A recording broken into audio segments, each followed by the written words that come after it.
What are early signs of a toxic relationship? When every argument is your fault and you have to be the one to apologize every time. That was something I really hated. Especially as a person who constantly blames myself for stuff that's not my fault. Definitely didn't help that. Same here. My PTSD enabled my ex to use my constant feeling of guilt to consistently make me the asshole, slowly breaking me down. My current partner is still helping me to break that habit. When you don't feel like you can actually speak about your problems, since they will take it personally or won't bother listening. My family uses what I tell them against me later.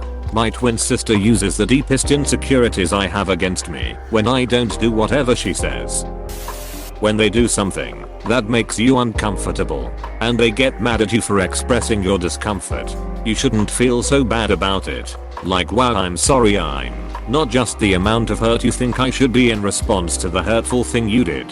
This really reminds me of my ex telling me, "OHH, my god, you're so sore. I never thought I was dating such a ticklish guy." Whenever she said something that made me feel bad, I should run sooner. All taking and no giving. Subtly insulting you for their own pleasure, money problems and or addiction. The subtle insults. Gentle teasing now and then is fine when it's mutual. But when the jokes are always at one party's expense, especially in front of other people, designed to belittle them, that's a red flag. And when the jokes are about something they know you're struggling with and actively trying to change. When they seem to argue with you a lot and make petty things into a huge dispute. It's stuff like this that makes you realize how much of a toxic relationship you're in. Also, when the only time they seem like they're not arguing is when they need/want something from you. An inability to take responsibility for their own actions. Especially if you find yourself apologizing to them for being bothered by something they did. This so much. I'm working on repairing the psychological damage from years of having to jump through hoops to prove that it's not selfish/unreasonable/shitty of me to disagree with partners or have my own needs. Turns out always having to beg to have your feelings acknowledged, not even respected, just acknowledged, messes you up a bit. The whole time I thought it was my fault that I wasn't communicating properly or using the right words to explain my point of view. But in reality it was narcissism and selfishness on the other side, and nothing I could have done would have changed that. OMG. What you're describing sounds like it came out of my head. This is exactly what my last major relationship was like. And as much as I wish no one else had to go through that, it's so validating to hear it, not just me who made it through such a toxic relationship. I felt like I could finally breathe after leaving, and I hope you continue to heal too.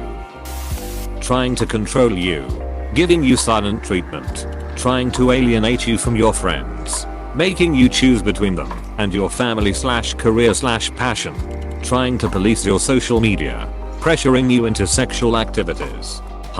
Everything on that list, except the last part, is what my mother did to me.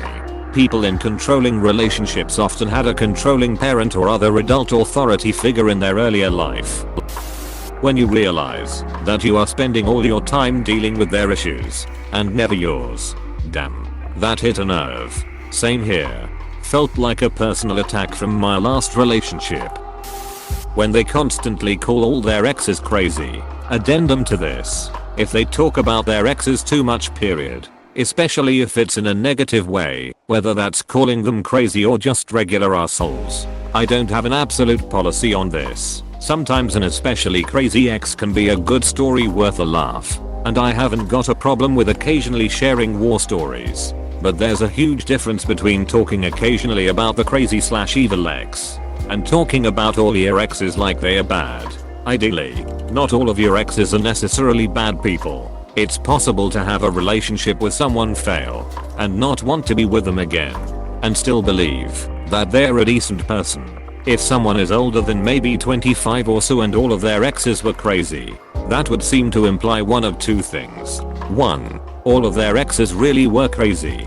Ergo they consistently have very poor judgment, low standards, or what have you. 2. Not all of their exes were crazy, but they tend to take a super negative view of people they've dated who might have been okay. Neither of those are good things. I was briefly seriously interested in a coworker who was interested in me too. but I started getting uneasy when she kept mentioning how bad all of the people she dated were, especially since she was 36. I'd be a little more forgiving of a 22-year-old saying the same thing, because when you're 22 you're still kind of ducking stupid and immature, but a 36-year-old should have their life together. Sure enough, after flirting hard with me for 2 weeks and telling me one night she was super into me and wanted to bang when quarantine was over, she randomly changed personality totally and stopped talking to me with no explanation. Guess I dodged a bullet there. There's sharing stories about an ex as a method of bringing up what sort of behavior in your past relationships worked or didn't work. That way your new partner will better know what works for you. Then there's vilifying exes as a method of convincing yourself that the relationship problems you faced were 100% the fault of others rather than your own. I don't even mention exes by name, and I'm vague as possible to avoid vilifying them. It's the problem behavior I focus on and how it affected the relationship. Loverbombing. Loverbombing is a classic emotional abuse tactic, and the abuser often goes hard into it early in the relationship to get you hooked. Let's say you've been seeing someone for 3 weeks and they surprise you with tickets to an exotic vacation or an expensive gift. They'll also usually profess their affection for you often and kind of exaggerated.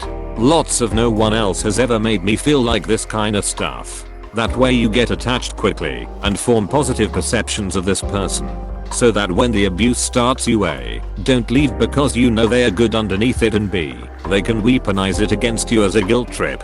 That's not to say every fast-paced relationship is emotionally abusive. Mind you, every relationship works at its own speed and some are faster than others. But it's a reason to be cautious, especially if it's an early relationship for you. Abusers tend to favor inexperienced targets. Don't be afraid to say you're not ready for something, or that it's happening too fast for you to keep up with. In healthy relationships the other person will understand. On a related note, love bombing is also a tactic people use to get others to join cults. I came to say exactly that. I remember my old psychology teacher telling me about it, and it has always stuck with me. I'm in my early 30s, but from my experience, when you don't let your partner have their own independent life outside of the relationship, it's a red flag. Just for discussion's sake, I'm friends with a couple who are absolutely attached at the hip. They work together, live together, visit friends together, literally everything. I think it's weird and probably not healthy, but they seem to like it. Is that still toxic? Again, this is just for the sake of discussion. I'm not really sure what I think aside from it being odd and a little annoying, because I haven't seen my friend without their S/O in years. Personally, I'm someone who only needs one other person to be fulfilled in life, and I found someone else who's exactly the same. We are together almost 24/7. But that doesn't mean we are interacting the whole time. We each have our own hobbies and interests that don't overlap, so there's always new things to talk about. I call it being alone together. So I don't think it's necessarily unhealthy, though I do think most people aren't like this. I think one of the keys to it is that our hobbies completely fulfill us. The relationship doesn't feel good. This is profoundly what I felt early on in my last relationship. I could feel it in the pit of my stomach that something was simply off. I brought up this feeling to him numerous times throughout our 6-year relationship, and he countered it by saying things like, everyone feels like this in a relationship. You just have to work to get past it. I was a coward and a fool for agreeing with him each time. Not surprisingly, our relationship was garbage. It turned me into a mean, spiteful person towards him. If it feels wrong, it is wrong. Never ignore that feeling. Definitely control. But how to tell that? They will take an overactive interest in your reactions to things. They won't take no for an answer. It might be in a cute way at first, but it still is not taking no for an answer. Insisting you go along with something, no matter how harmless it might seem, or insisting you will enjoy something. Pretty soon, if you let that slide, they will be controlling various things. Where you can go, who you can talk to or see, who you can look at, even. Maybe not saying it outright. Don't go there. Stay home. Why are you looking at them? but acting out if you do things like that and they don't like it. Having a temper tantrum if you aren't exactly the way they think you should be. And of course the trick is, there is no pleasing them. They are always upset about something you did. It isn't only about jealousy but also friendships. Family too. And then if you give into that, there will be a new level. Bit like a video game. Only not leveling up, leveling down. Into hell. So once they get you to focus solely on them, now you are boring. Or you did this wrong. Did that wrong. If you say anything you talk too much. If you don't talk enough. Or you laugh too much. Or your cooking is bad. You name it. It's wrong.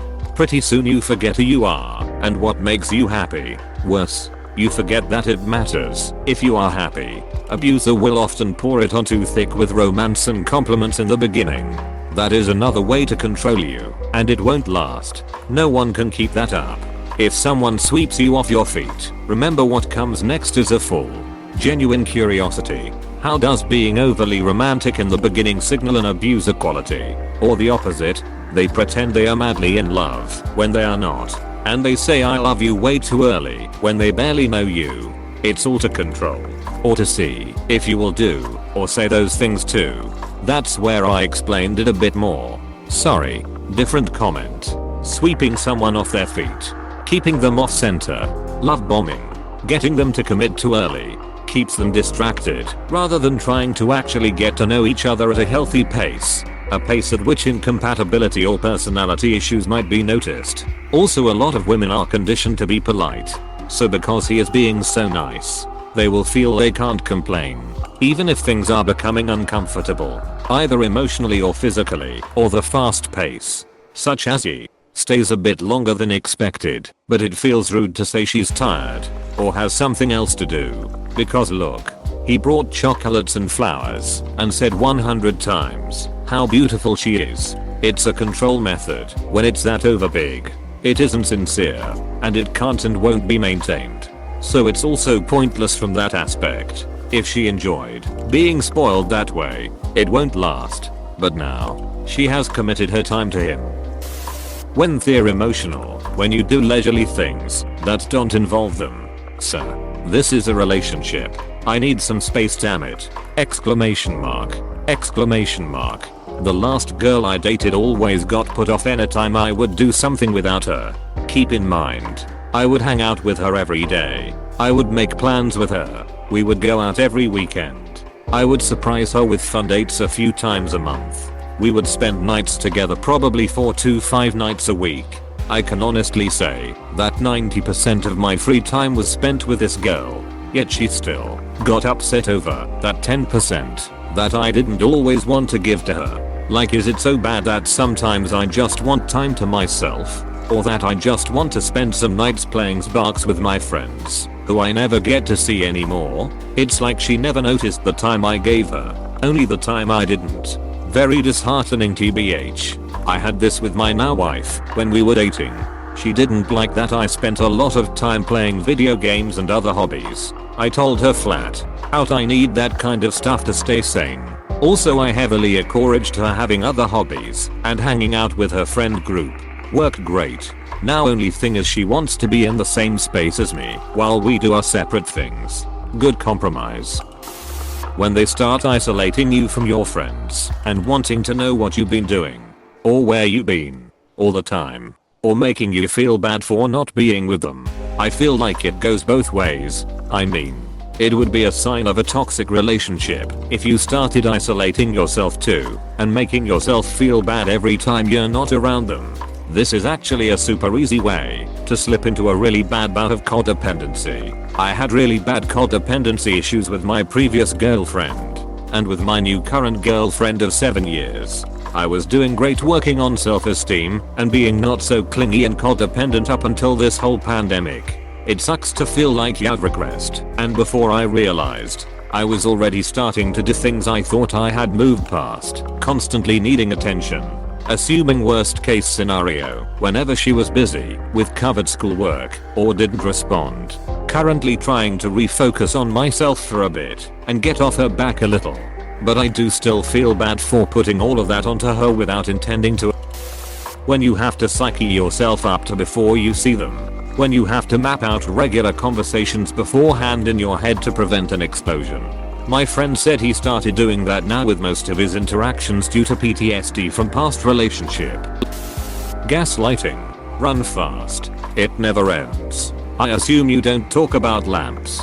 My English isn't good, can you explain it? Gaslighting is distorting reality. It is from the play, later a movie, called Gaslight. In the movie, a serial killer marries a naive woman. He romances her and sweeps her off her feet, dazzles her into falling in love with him. But the real reason he wants to marry her is, he found out there are jewels hidden in the attic of her house. So they marry. He moves in, and at night he turns the gas lamps down low so he can search in the attic. I forgot why the lamps matter, but it's where the play got its name. But in order to not be caught, he begins to convince his wife and everyone else that she is crazy. So he tells her she didn't see the gas lamps lower. He tells her no, there was no letter in the desk. You stole that brooch, don't you remember? That's why it's there. Little things to distort her reality until she feels she is going mad. Of course she isn't insane at all. He's lying to her. So in everyday life it could be, of course I'm not seeing her. She is a friend. Of course you didn't see us kissing. You're crazy. Of course you didn't hear me calling her at night. You were dreaming. It's bigger than lying, because it's making the person distrust their own senses. When you have to constantly and carefully police your words and actions to avoid setting them off, whether it's an anger thing or a drama thing, whether it's over jealousy / suspicion or neediness or them being critical or whatever, if you have to constantly walk on eggshells because it will make your life stupidly difficult if you accidentally say or do something wrong that triggers them to respond irrationally, you know you have a problem. I think this is a good thing to pay attention to because it's non-specific to the type of problem. It applies equally to physical, emotional, and psychological abuse, and to those who are just energy sucking due to their own personal issues which may not be abusive at all. To quote myself, and I'm sure many others, when it's good it's the best ever, when it's bad I want to die. A lot of people have that sentiment in bad relationships. What they don't realize is that the good was never as good as they thought it was. It just seemed that way because the bad was so bad. Also, toxic partners often bank on you clinging onto the good days so you don't leave them when they put you through hell. This hit home. I always used to semi-quote that one nursery rhyme. When it was good it was very, very good. When it was bad, it was horrid. So I guess this is common for all of us. If, according to them, everyone thief ever dated before you mistreated them / is crazy / is to blame for their trust issues / etc. And you're the first person who has ever treated me well. Be very careful. It absolutely could be true. But often people who are incapable of taking responsibility for their behavior create narratives like this around their past conflicts. And it can be very easy to get sucked in. The ego validation alone can be pretty seductive. I got you the first sane girl I've ever dated as girlfriend #7LMAO I should run for the hills. In addition to many of the more obvious ones here. 1. Not apologizing and not taking responsibility for their actions. 2. Always constructing a narrative that absolves them of responsibility in any issue. Both of these indicate an unwillingness to admit fault in any way that bruises their ego. On a small level it's not sorry I made us late because I lost track of time. It's well, you should have called me to make sure I had eaten before we got close to the time to leave, and why does the extra half hour matter anyway? In my experience this eventually turned into every issue, big or small, being 100% my fault no matter what, plus a dramatic rewriting of history to save her ego after the fact.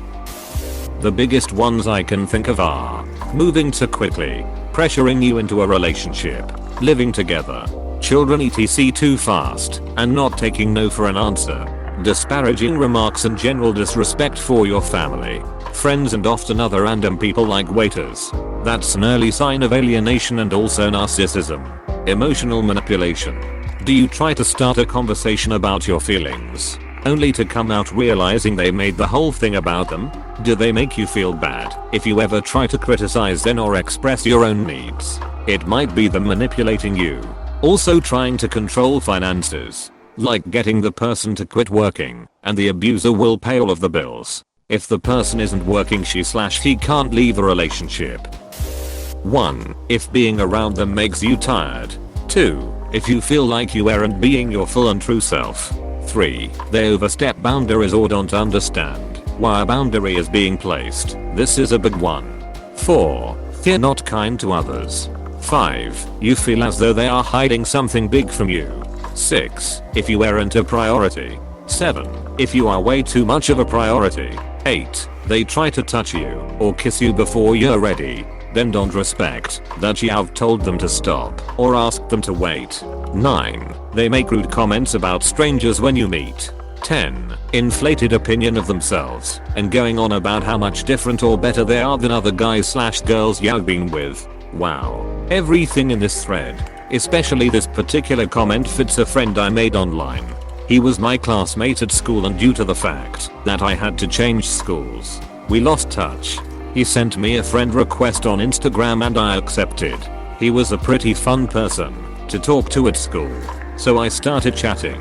We hadn't talked in a long while, so we talked for 3 to 4 hours, at the end of which he declared that I was the best friend he's ever had and how he wanted to stay in touch with me. I felt kinda weird because I couldn't feel any connection to him, but he was making such a huge declaration already. Next day, as soon as I was online, he started texting me. He started asking me if I have friends of the opposite gender. I said yes. He started boasting about how none of those other friends of mine were like him. He knew most of these people as we were all classmates at school. That rubbed me the wrong way. He kept going on about how he was the most caring person ever. He wanted me to talk to him every day for at least 3 hours. I told him that I couldn't do that. On top of online classes, which go on for 6 hours, I need time for doing my assignments, projects and homework, due to which I couldn't afford to talk for 3 hours every day. However, I agreed to talk to him for an hour every night. He didn't like that at all. I said I need some time to pursue my hobbies as well, but he didn't get it. He started ranting about how he had no friends and how he had contemplated on committing suicide many times because of that. So I had to talk to him. I started feeling guilty, and so as to not let him down/appease him, I agreed to his condition. But I was feeling paranoid. We had only been talking for 2 days, and he was starting to try to control me. This went on for about 2 weeks. He would get upset if I went to sleep without telling him. Every time I opened Instagram, he would send me a message. I would tell him that I was there to only browsing and that I didn't feel like talking. He would start scolding me, asking how I was able to dismiss a person who needed me so much, so easily. He then started sending messages with romantic undertones. I made it clear to him that they made me feel uncomfortable, but he continued to send them. He would insult my friends for no reason, chastise me for talking to boys, and then proceed to tell me how good a friend he is. I hated it all, so I started to avoid talking to him. I had to mentally prepare myself every time I had to reply to his messages. He wanted me to explain every single time why I wasn't replying to his messages as soon as he sent them. I had had enough, so I just deleted it a month ago. Haven't talked to him ever since. I felt guilty at that time, but now, after reading through this thread, I'm breathing a sigh of relief. Thanks guys. I needed to see this. Sorry, this came out way longer than I expected it to be. I haven't talked about this to anyone, but after typing this out, I feel liberated. Sorry for the bad English. It's not my first language. Running hot and cold. 1 minute being all love-a-dove, then being cold and distant. Massive red flag. Asking questions about previous relationships in seemingly good faith, then throwing that information back in your face later on. Constantly questioning you about your whereabouts, and implying that you've been up to no good when you've been hanging out with friends or even family. Not really complimenting you, unless it's masked in a criticism or insult. Sabotaging your relationships by starting fights, or calling your friends a bad influence. Basically, when you have a partner who you can't trust to have your back or best interests in hard times, then it's time for you to move on. Period. Don't wait for them to change. They won't. Please click subscribe. If you enjoyed this video,